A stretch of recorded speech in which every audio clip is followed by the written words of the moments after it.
is not by the minute. You know why?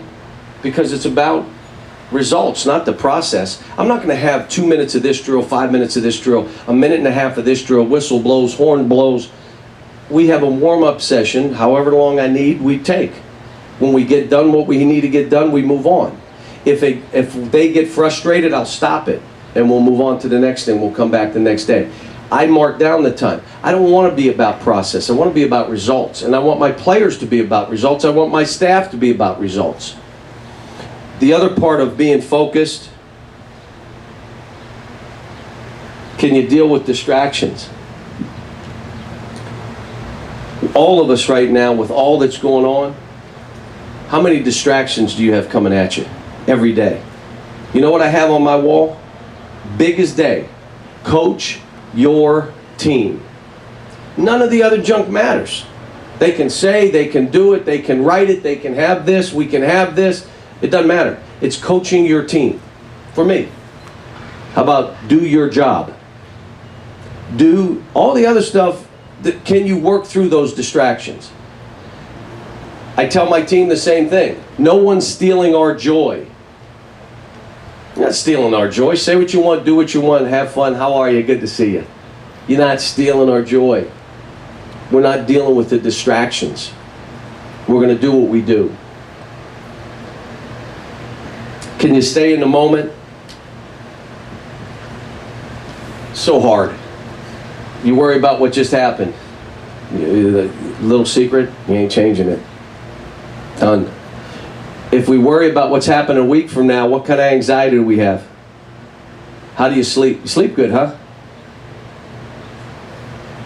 You stay right now. And what I tell my team, we're worried about today's practice. Let's have a ball, go to class, hang out, do your thing. We'll worry about tomorrow. Stay in the moment. Try to have fun in practice. We have a helmet award. If a player gets dunked on, he gets to put a football helmet on the guy that he dunked on. He helmeted him, gave him a helmet. And that picture goes on the wall of the guy putting the helmet on and the guy that got dunked on. And again, why do I do it? Because I want daily stuff to keep us going, to have fun, to enjoy the moment of what we're doing. And enjoying the moment a bunch of days in a row, all of a sudden you see improvement and your team gets better. And I hope when you watch my teams play historically, you say, man, his team gets better by the end of the year. They're a much better team. That's what I'm trying to do. All right, now, I got one other thing that I usually talk about, but I can do this, just answer some questions. I did a book, and it was about bouncing back. You know, I got fired in New Jersey, and I didn't think I'd be coaching basketball again. The things that were written and said about me, oh my gosh, I'm reading like, who are they writing about? Who is this guy? I mean, it was me. I was in New York getting killed. Think about what I'm saying. And then there were only a couple of leaks, right? So I wrote a book about bouncing back. Do you want to hear a couple thoughts on it? Would that be okay? Sure. Okay. Let's see if I get smart now. When you get hit in the mouth, some of it's our own doing, self-inflicted, correct? We've done it ourselves. Some of it's not. I mean, there could be health issues, there could be things in your life. There are things in this economy that you had no control over that came right at you and knocked you right on your back. The first thing you got to know is you're not alone. Probably a million other people going through what you're going through.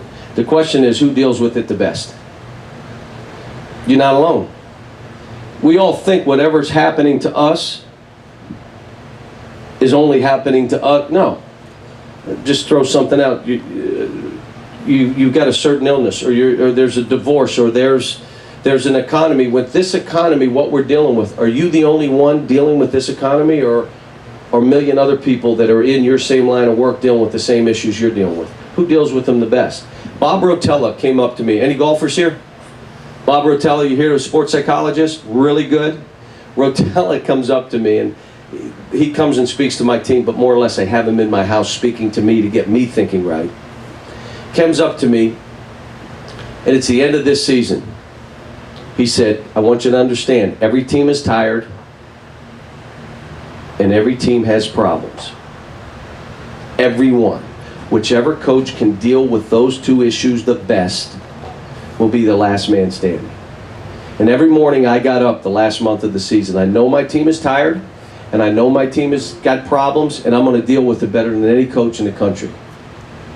When I greeted the other coach, "Coach, how are you?" And under my breath, I said, "I hope your problems are worse than my problems."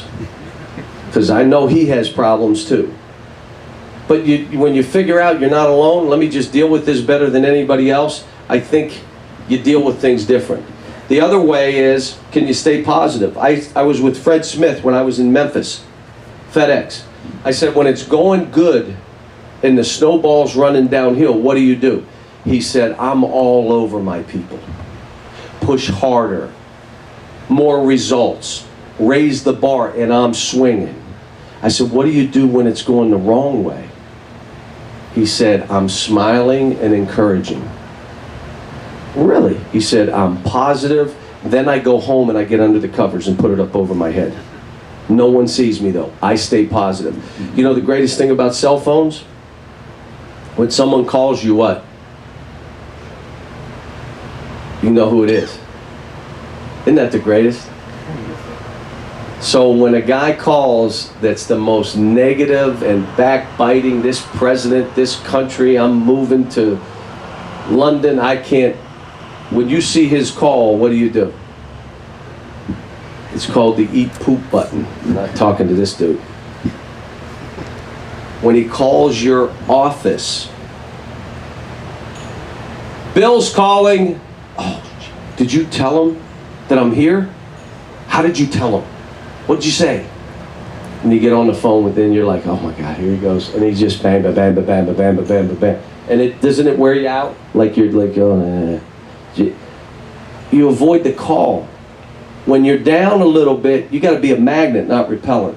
All of us in our lives had somebody that when we were in their company, they made us feel like $1 million. Am I right? Somebody you search out when you're down because you know they will make me feel good. They'll make me. How about being that person? Especially when you're down and out. You be that guy. You be that lady, so they're coming at you. The other one is, can you ask for help? See, most of us are too proud to ask for help. We're too proud to sit down and say, "I got some issues here and I need some help." The greatest thing for all of us, the successful people, the highest level people, they want to help. They're just waiting to be asked. And when they do, they are asked, they then are invested in you and they'll check on you.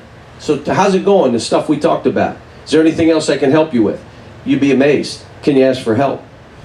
How many of you heard of Jerry Colangelo? USA Basketball now, owned the Suns, owned the Diamondbacks. Can I give you his story real quick? He's 22 years old and he's just getting out of school. They open up a tuck shop. Not very good. So he has a tuck shop. He has 2 children, may have been 24, a little bit older than that, 24. 2 children, tuck shop, goes out of business, he's done. He's playing basketball for $50 a game. He goes in his wallet and finds a card. The guy's name is Mr. Klein. He doesn't even remember who he is. Calls him. "I need some help. I'm wondering your business. Is there anything you could have me do?" Mr. Klein says, "Come on down, let me talk to you." He hires him. Your money you're going to make is commission only. Okay. He works.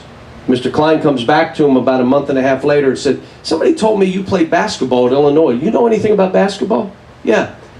I'm trying to bring a pro franchise to Chicago. Why don't you help me?" True. He helps, assistant general manager. They get the Bulls. The people in Phoenix find out that he helped. They hire him